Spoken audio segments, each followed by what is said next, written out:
Hi guys, so it's been a while since I've been on and done any sort of chit chat, but I've just got my e-bike. I'm retired, by the way.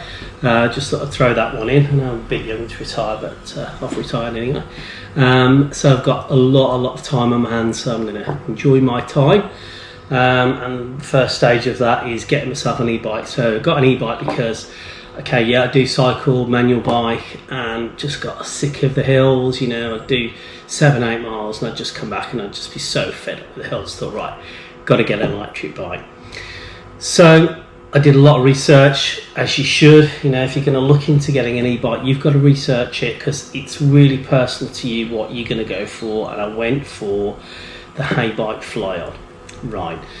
Why did I go for the Haibike FLYON? Well, because it's got the 120 Newton motor. It's the most powerful legal bike on the market. And may I suggest you do get a legal bike, because pretty soon police are going to start pulling you over if you've got these illegal bikes. And if you've got a driving license, you can lose it. So it makes sense to actually get one that's legal. And plus, why did I go for the other reason I went for legal? Well, it assists you up to 25 kilometers per hour. That's 15 miles per hour. And basically, after that, you're pushing it yourself. Well, you know, if you're going up a hill, it's fab because it just assists you up that hill. And you know, if you do go faster than that, well, good for you. But 15 miles per hour up a steep hill or up a steep trail, that's quick enough for me. And downhill, yeah, okay. Once you go, I've hit 60 miles, that's 60 kph on this, which is pretty darn fast. And most of that obviously is yourself. Beyond 25 kilometers per hour is yourself. And normally on the flat, above 25 kilometers per hour, you're doing it yourself. But you've got to keep fit, you know. Otherwise, why not just go and get yourself a motocross? I did motocross when I was 18 and I had a motocross bike, and I've in the States, done it in the States. Fantastic, awesome fun, but just a totally different experience. This one is just amazing fun, absolutely incredible. I'm going to go through it. This review is about the Haibike FLYON 8 all mountain. I'm going to go through it, show you the specs on it, I'll show you a quick ride on it, and I'll just give you the feel for it. And you know, the reasoning behind it, I'll just go through as I go along, as I'm riding the bike and showing it to you. So here we go, let's go.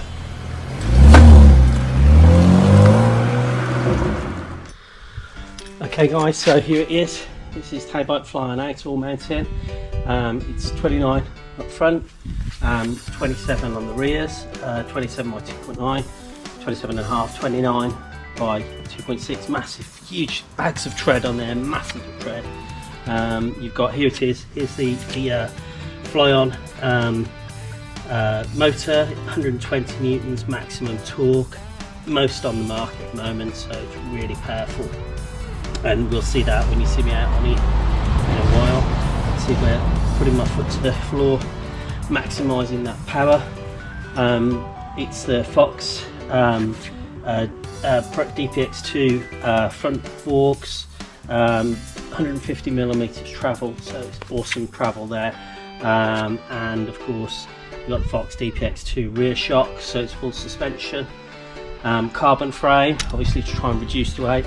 Here comes the shock, 28 kilos. It's about 4 kilos heavier than the vast majority of these bikes. So you know, it does have that extra mass, but with power comes responsibility, and part of that responsibility is being responsible with your mileage and making sure you do the work for it when you're just out on the flats or going downhill. Make sure you get in, do that work, keep your fitness up and running. We've got brakes are Shimano Dior's XTs, 4 pistons, so that's real stopping power.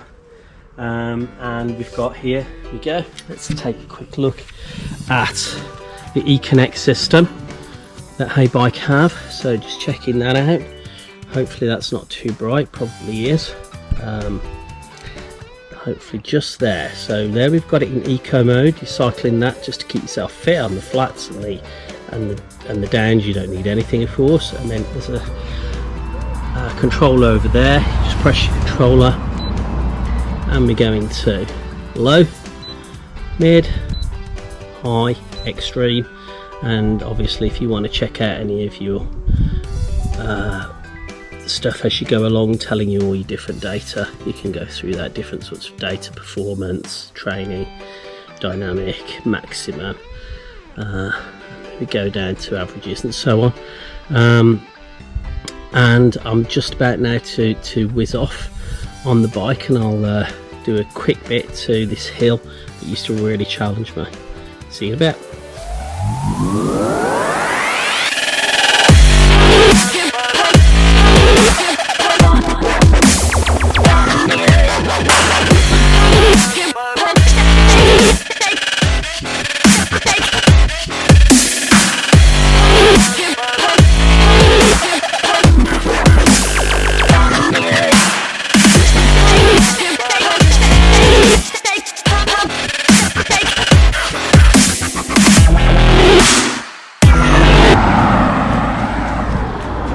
Okay guys, so here we go.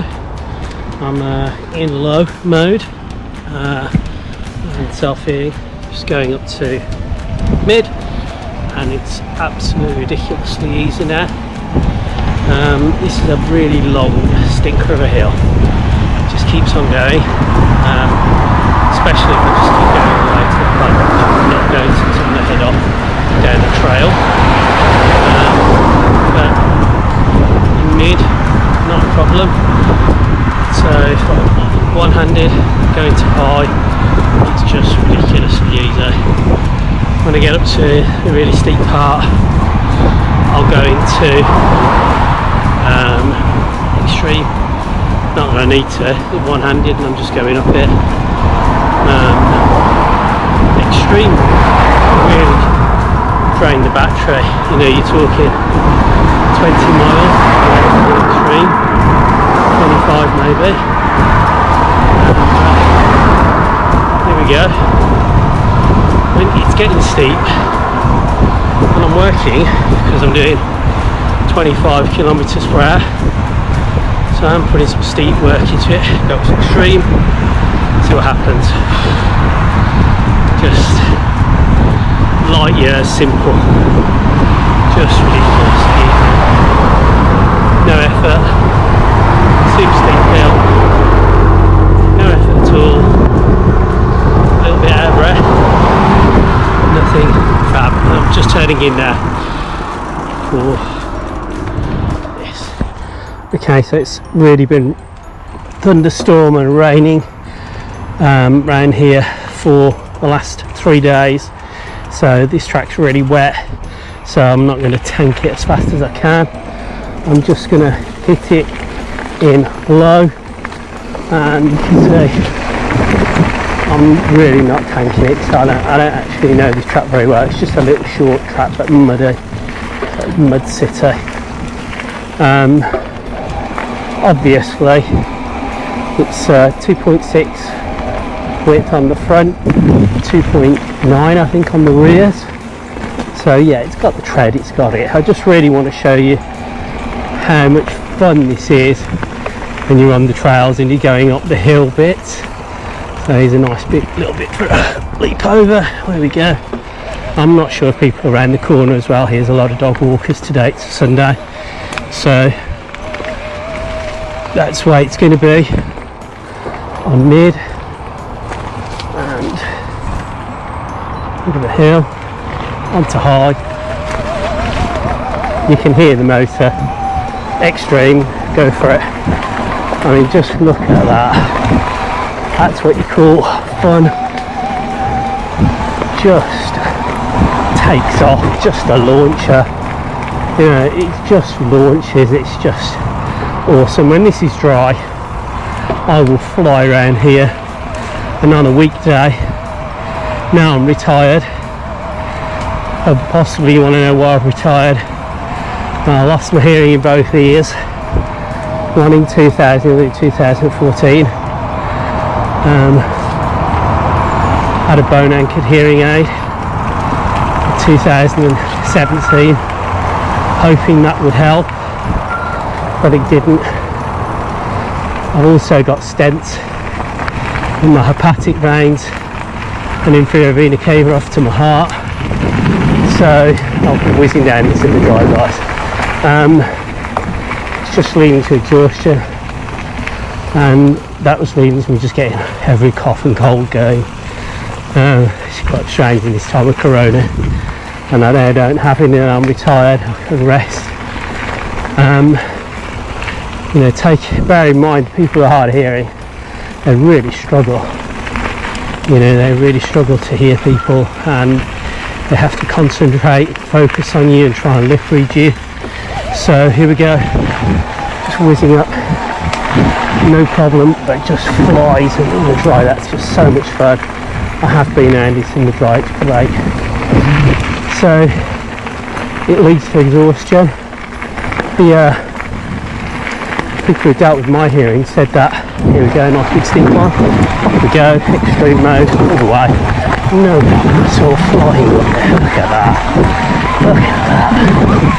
that, they said they only knew of one other teacher, and she was 10 years younger than me at 40, and she was working in a private school with about 7 kids in the class, so they're all next to her. Once you get beyond 2 meters, 6 feet, it's just impossible to focus and concentrate.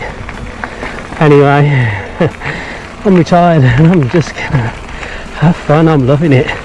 Next on the agenda is I'm gonna get some kind of 4x4 to go and get a jet bike, which I did years ago, and that's really also fun, and just keep on going. So bye for now, see you in the next video. Don't forget to like and subscribe. Thank you, bye. Okay guys, so in summary, if you want a bike that does more than 50 miles for a journey, then this is not the bike for you really. If you just want a bike that's great fun, awesome up those hills, awesome on those trails, then if you're doing less than 50 miles in a trip, go for it. You won't regret it. Okay, thanks. Don't forget to like and subscribe. Hit it up. Cheers. Bye.